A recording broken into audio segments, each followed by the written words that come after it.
तो आज के आपके करंट अफेयर्स 12 सितंबर 2022 के सबसे पहला करंट अफेयर एक बहुत ही राइजिंग ट्रेंड है दुनिया में। वो है राइट टू रिपेयर। अब ये राइट टू रिपेयर क्या है, पहले मैं आपको ये इसके बारे में बेसिक बता दूं। देखो, अभी तक ये अप्रूव नहीं हुआ है, अभी तक ये एग्जिस्टेंस में इंडिया में नहीं आया है, किसी ने इसे कोर्ट में भी चैलेंज नहीं किया। पर ये आपकी यूएसए और आपकी जो यूरोपियन यूनियन है ना, यहाँ पे अभी बहुत बड़ा मुद्दा बना हुआ है। ठीक है, अभी इंडिया की मिनिस्ट्री भी इसे कंसिडर करना शुरू कर रही है पहले ही, अभी कोर्ट में ये मामला नहीं गया है। पर पहले ही हम इसे हम भी इसे साथ में ही लॉ बनाने का सोच रहे हैं। अब इसमें है क्या, राइट टू रिपेयर का क्या मतलब? देखो, आप कभी भी कोई भी इलेक्ट्रॉनिक खरीदते हो, एक चीज की जो हमें प्रॉब्लम आती है ना, देखो आपके स्पेयर पार्ट्स आसानी से मार्केट में नहीं मिलते। ठीक है, स्पेयर आपके मार्केट में नहीं होते। उसके अलावा आप अगर कंपनी से रिपेयर करवाने जाओगे तो वो अपने आप में बहुत ही कॉस्टली रिपेयर है। ठीक है, बाहर से रिपेयर करवाओगे तो आपकी जो प्रोडक्ट की वारंटी है, वारंटी वायलेट हो जाएगी। तो इस तरीके से बहुत सारी लिमिटेशंस हैं आपकी इलेक्ट्रॉनिक्स को रिपेयर करने के लिए। ये ऐसा नहीं है कि देखो चीज़ें रिपेयर हो नहीं सकती। आपकी जानबूझ के एक ऐसा सिस्टम बनाया गया है जहाँ पे कोई भी कंज्यूमर नया सामान खरीदने के लिए ज़्यादा प्रमोट हो। ठीक है, वो इस चीज़ के लिए कम हो के आप पुरानी चीज़ों को रिपेयर करवा पाओ, बल्कि आप इस चीज़ के लिए ज़्यादा लीन्ड हो कि आपका जो पुराना सामान है उसे आप फेंक के नया ही खरीद लो, तो कंपनीज की सेल बढ़ जाए इस तरीके से। इसी कारण कंपनीज ने अपने स्पेयर पार्ट्स रिपेयर इतना ज़्यादा महंगा किया हुआ है। जैसे फ़ोन की अगर स्क्रीन, अक्सर आम प्रॉब्लम है लोगों की, फ़ोन की स्क्रीन टूट जाती है। फ़ोन की स्क्रीन टूटने का अगर तुम देखोगे, तो अगर रिपेयर करवाने जाओगे, अगर आपका काफ़ी एक्सपेंसिव फ़ोन है, तो फ़ोन की स्क्रीन 15-20 हज़ार की भी पड़ सकती है। तो उतने में बंदा सोचता है कि फिर तो मैं नया फ़ोन ही ले लूँ। या तो ये डिसएडवांटेज दी जा रही है। तो अब बहुत सारे देशों में ये आवाज़ उठ रही है कि देखो, इलेक्ट्रॉनिक्स को नया खरीदना ये एक तरह से वेस्ट, ई वेस्ट भी तो प्रमोट कर रहा है, अगर हम पुरानी चीज़ें फेंकते जा रहे हैं। ई वेस्ट तो पहले ही इतनी प्रॉब्लम बनता जा रहा है। तो हमें जो हमारे पास ऑलरेडी इलेक्ट्रॉनिक्स है, इसे रिपेयर करने का राइट होना चाहिए। यानी कि आपके स्पेयर पार्ट्स मार्केट में आसानी से अवेलेबल हों, उनकी कॉस्ट कम हो, और अगर कोई पर्सन कंपनी के सिवा कहीं और से भी रिपेयर करवाना चाहे, तो सारे के सारे इंस्ट्रूमेंट्स बाहर मार्केट में अवेलेबल होने चाहिए, जिससे कोई भी मतलब, जैसे होता है ना कि सेकंड बेस्ट माल यूज़ कर लिया, क्योंकि ओरिजिनल स्क्रीन अवेलेबल नहीं थी, ओरिजिनल पार्ट अवेलेबल नहीं था। तो ऐसा ना हो, कंपनी अपने स्पेयर पार्ट्स वैसे ही सारे के सारे मार्केट में सप्लाई करे। ठीक है, तो ये राइट टू रिपेयर बनेगा आपका। अब इससे आगे जो है वो है गल्फ कोऑपरेशन काउंसिल, जिसे शॉर्ट में जीसीसी कहते हैं।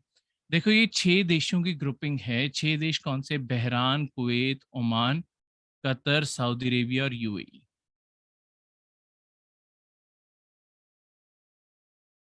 ठीक है, हाँ 6।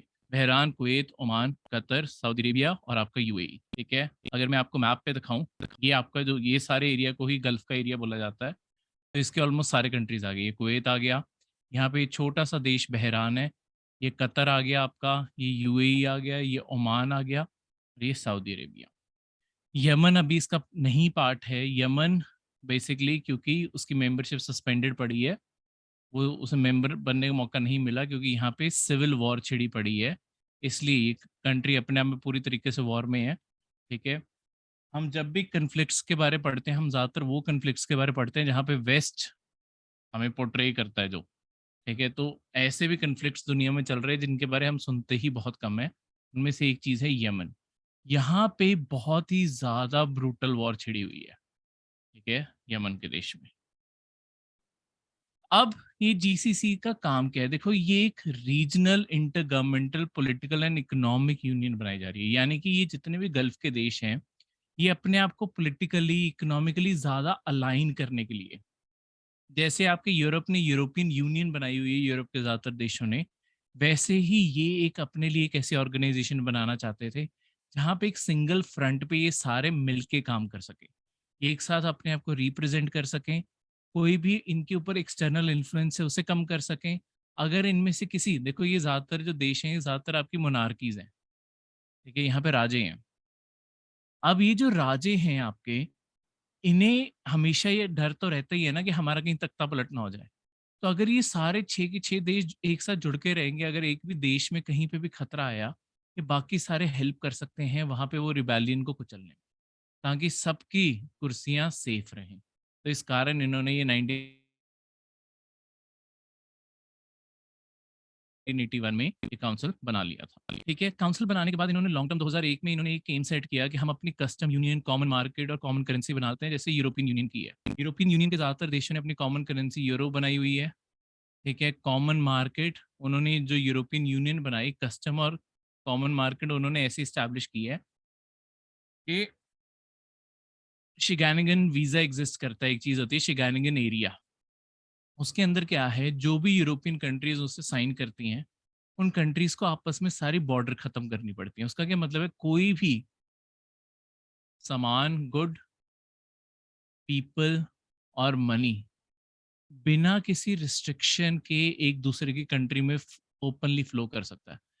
अंदर जितने भी देश हैं, देशों को अपनी बॉर्डर, चेक पॉइंट, सब कुछ एबॉलिश करना पड़ता है। तो इस तरीके से ये सारे के सारे एक साथ जुड़ जाते हैं।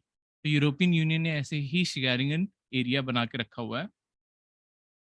उसके अंदर कोई भी, जैसे मतलब अगर आप यूरोप का इनमें से किसी भी कंट्री का वीज़ा लगा के जाओगे, तो आप एक चीज़ देखोगे, लेट्स सपोज आप फ्रांस जाना चाहते हो, पर आपको सिर्फ फ्रांस का वीज़ा नहीं मिलेगा, आपको शिगानिगन वीज़ा मिलेगा। शिगानिगन का मतलब होगा कि आप लेट्स सपोज फ्रांस गए हो, फ्रांस के बाद आपका मन किया बेल्जियम भी जा सकते हो, बेल्जियम से मन किया तुम्हारा जर्मनी जाने का, जर्मनी भी जा सकते हो, बिना किसी रिस्ट्रिक्शन के। तुम्हें कोई अलग से चेक पॉइंट नहीं पार करना, तुम्हें लिटरली ये भी नहीं पता चलेगा तुमने एक कंट्री से दूसरी कंट्री की बॉर्डर कब क्रॉस कर लिया। ऑब्वियसली लैंग्वेज बदल जाएगी, ठीक है, और कोई ज़्यादा बड़ा फ़र्क नहीं आएगा। तो ये चीज़ याद रखना, ठीक है। कॉमन करेंसी अभी तक ये नहीं, मतलब इनमें से अभी तक ये कुछ, इनमें से कुछ नहीं बना पाए। ये 2001 में एम सेट किया था कि हम जैसे 2003 तक ये बना जाएंगे, 7 तक ये 10, अभी तक कुछ बना नहीं है। इन्होंने जो अपनी कॉमन करेंसी का नाम सोचा था, वो सोचा था कलेजी, ठीक है, पर ये अभी तक लागू नहीं हुई है। अगर ये बन जाती है, ये second largest super national monetary union बन जाती है। सुपर नेशनल का मतलब है अपनी बाउंड्री से बाहर की यूनियन। तो एक करेंसी जो आपकी कंट्री की बॉर्डर से भी बाहर काम करती है, तो दुनिया के ऐसे सबसे पहले यूरो ही है, ठीक है, तो दूसरी ये बन जाती है, ठीक है। तो इस तरीके से नेक्स्ट थर्ड करंट अफेयर आपकी स्नेक बोट रेस आजकल वहां पे चल रही हैं, तो केरला साइड। तो पंपा रिवर ये केरला की लाइफलाइन मानी जाती है, ठीक है, क्योंकि केरला की ये लॉन्गेस्ट रिवर है। और इसका सबसे बड़ा मतलब सिग्निफिकेंस यही है। तो इसे, इसका एक और सिग्निफिकेंस ये है, इस रिवर के साथ ही वहाँ पे सबरीमाला टेम्पल भी है, जो लॉर्ड अयप्पा को डेडिकेटेड है। सबरीमाला टेम्पल कई बार ये आपके करंट अफेयर्स में रहता है। सबरीमाला टेम्पल के पास से ही, मतलब सबरीमाला टेम्पल आपके पहाड़ पे है, वहीं से ये पंपा उसी के पास से शुरू होती है, और वहाँ से फ्लो करते करते ये आपकी फाइनली जाके अरेबियन सी की साइड जाके गिरती है, ठीक है। और केरला की इसे लाइफलाइन माना जाता है, केरला की लॉन्गेस्ट रिवर है। क्लियर है, इस चीज़ को याद रखिएगा।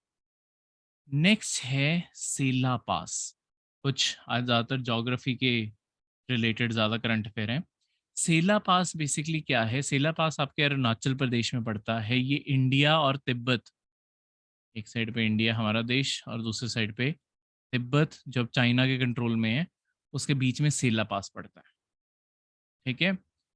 तो तवांग जो एरिया है, अगर आपने वहां जाना है, ठीक है, तो मतलब एग्जैक्टली तिब्बत को नहीं कनेक्ट करता, तिब्बत से थोड़ा सा पहले आ जाता है, बिल्कुल तिब्बत की बॉर्डर पे अरुणाचल प्रदेश में इंडिया के एक शहर लोकेटेड है, तवांग। तवांग क्यों फेमस है, देखो, जब आपके चाइना ने तिब्बत के ऊपर कब्जा किया, दलाई लामा जो इंडिया उस टाइम असाइलम लेने के लिए आए, वो तवांग के रास्ते से आए थे। तो सबसे पहले वो तवांग आए थे, तवांग से इंडियन डिप्लोमेट्स ने उन्हें रिसीव किया, और फिर उन्हें बाद में असाइलम का स्टेटस मिला है, इंडिया के अंदर उन्हें असाइलम दिया गया। तो ये तवांग पहुंचने के लिए भी आपको जो बीच में पास पार करना पड़ता है, वो है आपका सेला पास। तो ये बिल्कुल बॉर्डर टाउन है, उससे पहले जो पास आता है वो आपका सेला पास है, ठीक है। तो नेशनल 13 इसी के ऊपर बना हुआ है, ये आपको तवांग को कनेक्ट करता है बाकी इंडिया से, और ये इसी कारण इंडिया के लिए बहुत ज़रूरी है क्योंकि ये बिल्कुल चाइना बॉर्डर तक कनेक्ट करता है। ठीक है, तो इस पास को लगातार मेंटेन करना, ओपन करना आर्मी की मूवमेंट के लिए बहुत ज़रूरी है। तो वही बात है, वहाँ पे बेसिकली करंट अफेयर क्या बना हुआ था, वहाँ पे अरुणाचल प्रदेश में क्योंकि बहुत सारे ट्राइबल कम्युनिटीज़ रहती हैं, वहाँ पे बीआरओ जो आपकी बॉर्डर रोड ऑर्गेनाइजेशन है, कई भी जगहों पे आपने सड़कों के ऊपर ये पढ़ा होगा बीआरओ लिखा होता है। ठीक है, तो ये बॉर्डर रोड ऑर्गेनाइजेशन जो है, इसका काम है ये सारी सड़कों को मेंटेन करना। ठीक है, ताकि आपके बॉर्डर के रास्ते हमेशा सारा साल खुले रहें हमेशा। तो ये जो बीआरओ आपकी ऑर्गेनाइजेशन है, ये इस टाइम आपके अरुणाचल प्रदेश में एक ऑल्टरनेटिव रोड बना रहे हैं सेला पास तक जाने के लिए। तो एक ऑलरेडी एग्जिस्ट करती है, अगर कभी वॉर हो जाए और ये रोड बंद हो जाए, हम एक ऑल्टरनेटिव रोड भी बना रहे हैं जो इस सेला पास तक जाए। ठीक है, पर ये जो है इसके लिए बहुत सारा यहाँ पे जंगल काटा जा रहा है। वो जो वहाँ पे कम्युनिटीज रहती हैं वो इस जंगल को काफी सेक्रेट मानती हैं, तो इस कारण वो काफी टाइम से प्रोटेस्ट कर रही हैं कि जंगल ना काटो। और obviously national security as a concern मारते हुए सारी की सारी क्लियरेंसेज अपने यहाँ मिलती जाती होती हैं, तो ऑब्वियसली उनकी कहीं पे सुनवाई नहीं हो रही। तो यही सारा का सारा आपका न्यूज़ बनी हुई थी। ठीक है, अब इससे आगे बढ़ते हुए जो अगली चीज़ है वो है आपके एक इन्वायरमेंट का करंट अफेयर, एक एनिमल बारे। ये इसी न्यूज़ के अंदर ही था। इन्हीं जंगलों के अंदर आपके इंडियन रेड पांडा भी पाए जाते हैं। देखो ये पांडा एक्चुअली पांडा जैसे जानवर नहीं दिखते जैसे बाकी पांडा दिखते हैं। ठीक है, इसलिए इन्हें लेसर पांडा भी बोला जाता है। ये मोर ऑफ फॉक्स जैसे जानवर दिखते हैं, जैसे फॉक्स होती है ये वैसे के जानवर दिखते हैं। तो इसके आगे दो ब्रांचेस हैं इंडियन रेड पांडा की, मतलब ये फॉक्स की वैसे ब्रीड नहीं है, मैं सिर्फ बता रहा हूँ ये दिखने में कैसे दिखते हैं। एक है जो हिमालयस, ईस्टर्न हिमालयस में रहते हैं, यानी कि इंडिया के नॉर्थ ईस्ट के एरिया में पाए जाते हैं, और दूसरा चाइना साइड पे पाए जाते हैं। ठीक है, ये दोनों भी अलग अलग टाइप के दिखते हैं, थोड़ा थोड़ा फर्क है इनमें। ठीक है, हमारे यहाँ पे जो है वो उनके डेंस रेडिश ब्राउन फर होता है। ठीक है, थोड़ा सा रेडिश कलर होता है, रेडिश ब्राउन कलर की उनका फर होता है। ब्लैक बेली होती है और लेग्स भी उनकी ब्लैक होती हैं। ठीक है, वाइड लाइंड ईयर्स होते हैं, यानी कि उनके ईयर्स की जो बिल्कुल साथ साथ लाइन है वो आपके वाइट कलर की होगी, और इस तरीके से, और रिंग्ड टेल होती है, यानी कि जो इनकी पूंछ है उसके ऊपर ऐसे पट्टियां बनी होती हैं। ठीक है, अब ये जो आपके रेड पांडा है ये बहुत आसानी से आपके पेड़ चढ़ सकते हैं। ये आईयूसीएन की जो लिस्ट होती है, आईयूसीएन देखो आपका एक इंटरनेशनल एनजीओ है जिसका काम है एक रेड लिस्ट तैयार करना, कौन से प्लांट और आपके एनिमल खतरे में हैं, कितने खतरे में हैं, उसके मुताबिक वो हर प्लांट और एनिमल को एक स्टेटस देते हैं। इसे एंडेंजर्ड का स्टेटस मिला हुआ है। ठीक है, तो अभी के लिए एक्सट्रीम खतरे में नहीं है, पर स्टिल एंडेंजर्ड हो चुका है ऑब्वियसली, क्योंकि अगर आप स्टेटस देखोगे, ठीक है, लीस्ट कंसर्न, वल्नरेबल, ठीक है, फिर आपका एंडेंजर्ड, क्रिटिकली एंडेंजर्ड, तो करते कराते फिर एक्सटिंक्ट जाके एंड में आएगा। ठीक है, तो इस तरीके से मतलब क्रिटिकल एंडेंजर के बाद एक्सटिंक्ट ही होना शुरू हो जाता है। तो ये जितने भी आपके स्टेटस हैं यहाँ पे, मतलब एक नियर थ्रेटन्ड भी है। ठीक है, तभी मुझे लग रहा था कम है। लीस्ट कंसर्न, नियर थ्रेटन्ड, जब खतरे के पास आने लगते हैं, फिर वल्नरेबल, फिर एंडेंजर्ड, वो यहाँ पे पहुंच चुके हैं। लीस्ट कंसर्न में वो जानवर होता है जो कोई खतरे में नहीं है, जितना खतरा बढ़ता जाएगा उतना आगे आगे स्टेटस। यहाँ पे आपका एक्सटिंक्ट आ गया। एक्सटिंक्ट के दो लेवल हैं, पहले वाइल्ड में एक्सटिंक्ट हुआ कि जंगलों में अब मिलना बंद हो गया है, शायद हमने किसी जू या किसी, अगर प्लांट है तो किसी बोटानिकल गार्डन में रखा हो, अगर वहां से मिलना बंद हो गया बस वो उसे खत्म मान लिया जाता है। ठीक है, तो इस तरीके से अब अम, इससे आगे जो हमारा करंट अफेयर है वो है कोणार्क सन टेम्पल के बारे में। कोणार्क सन टेम्पल एक 13th सेंचुरी का टेम्पल है। ठीक है, जो आपके ईस्टर्न गंगास के राजा नारासिम्हा देव वन ने बनवाया था 1250 में। ये बेसिकली जो टेम्पल है ये देखो बुरी तरीके से अभी भी डैमेज्ड है, इसका ज़्यादातर जो मेन बिल्डिंग है ना वो टूट चुकी है। ठीक है, वो अब नहीं एग्जिस्ट करती, वैसे टेम्पल कॉम्प्लेक्स रूइंस है उसके ज़्यादातर।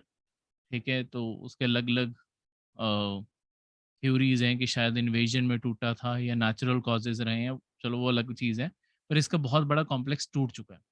तो यही बेसिकली आपकी न्यूज़ इसी चीज़ से बनी हुई थी। वैसे ही ना, जो आपके कोणार्क सन टेम्पल के अंदर जो असेंबली हॉल था, जहाँ पे सारे लोग इकट्ठे होते थे, उसे जगमोहन कहते हैं, जो असेंबली हॉल था।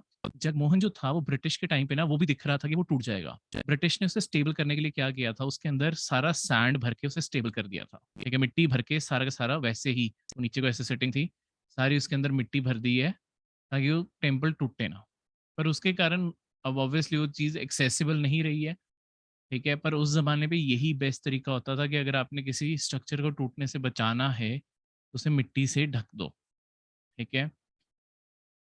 तो ये अब लॉन्ग टर्म में इससे अब ज़्यादा बेटर टेक्नोलॉजीज़ अवेलेबल हैं, तो अब आर्कियोलॉजिकल सर्वे ऑफ इंडिया ये आपकी मिट्टी निकालने वाले हैं और उसके बाद इसकी रिपेयर शुरू होने वाली है। मतलब ऑब्वियसली मिट्टी निकालते-निकालते ही 3 साल लग जाएँगे क्योंकि बहुत धीरे-धीरे निकालनी पड़ेगी, ठीक है?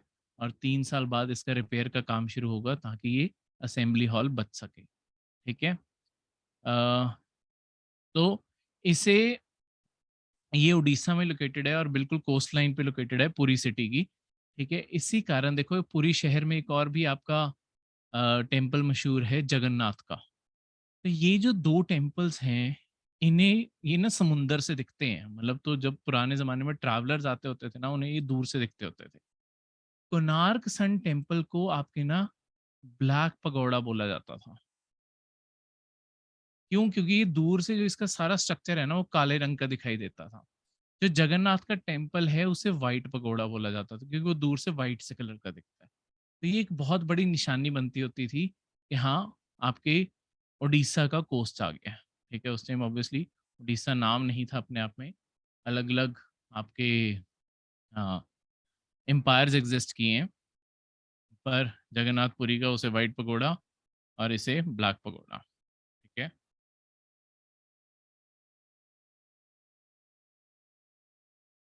1984 में इसे यूनेस्को वर्ल्ड हेरिटेज साइट का स्टेटस भी मिला, ठीक है? और यहाँ पे हर साल चंद्रभाग मेला लगता है आपके फरवरी के महीने में, जो काफ़ी ज़्यादा मशहूर है, ठीक है? तो इस कारण ये कोणार्क सन टेम्पल काफ़ी ज़्यादा इंडिया में फेमस टेम्पल्स में से है। अब इससे आगे बढ़ते हुए project 17 A of Indian navy. देखो इंडियन नेवी अपनी अलग-अलग शिप्स बनाने के लिए, क्योंकि ग्रुप में शिप्स बनाई जाती हैं, एक सिंगल शिप नहीं बनाई जाती। अगर सेम स्ट्रक्चर की शिप्स बनानी है, कई बारी 3, कई बारी 6, ऐसे एक साथ बल्क ऑर्डर प्लेस करते हैं। तो उन्हें कोई ना कोई प्रोजेक्ट का नाम मिलता है। देखो कभी ना कभी आपको ये पेपर में क्वेश्चन आ सकता है कि प्रोजेक्ट का इस प्रोजेक्ट ये प्रोजेक्ट कौन से टाइप की शिप के लिए है, ठीक है? जैसे प्रोजेक्ट 17 ए जो है ये फ्रिगेट्स बनाने के लिए। देखो फ्रिगेट्स आपकी थोड़ी-सी लाइट शिप्स होती हैं, ठीक है? जिनके ऊपर मिसाइल्स, बॉम्ब्स कैरी हो सकते हैं, पर ये थोड़ी-सी लाइट शिप्स होती हैं, छोटे साइज़ की होती हैं।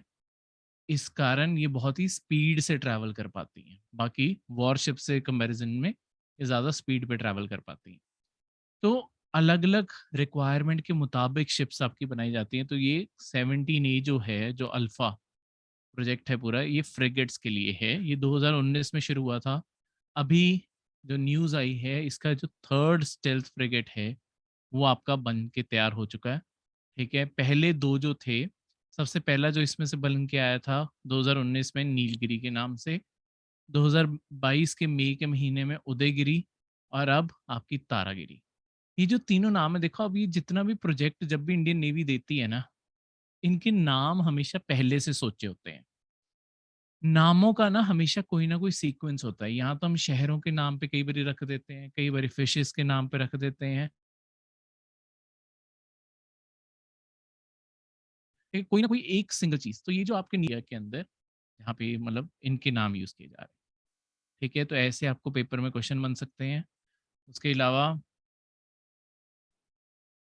हाँ, उसके अलावा कौन-सी 2 कंपनीज़ माज़ागांव डॉकयार्ड बिल्डर्स और गार्डन रीच शिप बिल्डर्स, ये आपके मुंबई और कोलकाता दोनों सरकारी कंपनियाँ हैं ये बना रही हैं इन सारे प्रोजेक्ट्स को, ठीक है? तो ये था आज के आपके सबसे ज़्यादा important most important current affairs. कोई भी इसके बाद डाउट हो तो आप पूछ सकते हैं।